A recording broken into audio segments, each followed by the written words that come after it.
ऐसा फिर अतरे दिन मारपीट शुरू, कले अशांति, पूरा जीवन नरक हिसाब करने आए। यहां ऋण चुकाए बिना कोई जा नहीं सकता, ऋण चुकाना पड़ेगा। किसी का ऋण वसूल करना है तो किसी को ऋण चुकाना है, दोनों काम करने होते हैं। अनेक जन्मों में अनेक लोगों के साथ हमने जो बर्ताव किए हैं, अच्छे या बुरे, वो होंगे।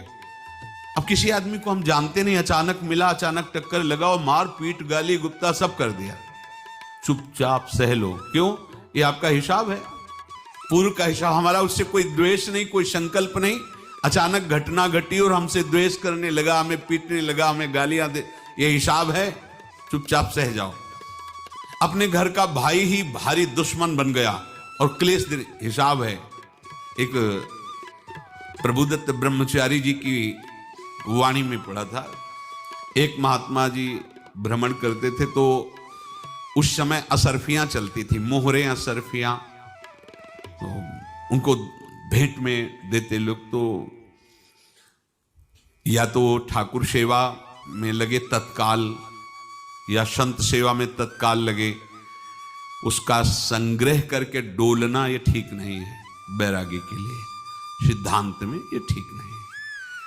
तो जब 2, 4, 6, 8 ऐसे मोहरे हुई तो उन्होंने विचार किया कि और भ्रमण करके जब काफी मोहरे हो जाएंगी तो प्रयागराज में जब कुंभ पड़ता है, एक बार पूरे सब अखाड़े के संतों को, अलग अलग संप्रदाय सब संतों को बुलाएंगे और सबको पवाएंगे।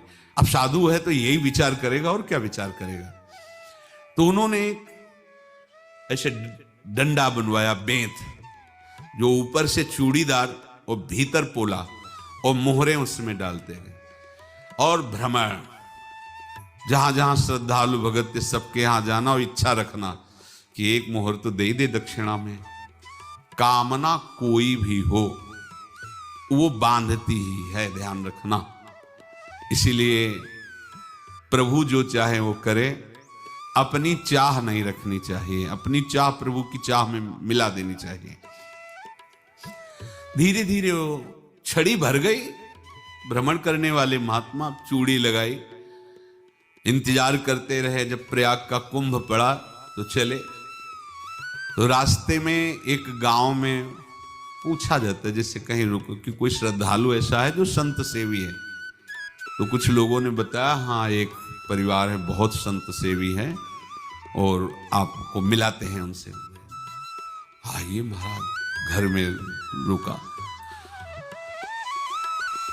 खूब अच्छा हलवा पूड़ी पवाया और जो घर के मालिक थे चरण दबाए।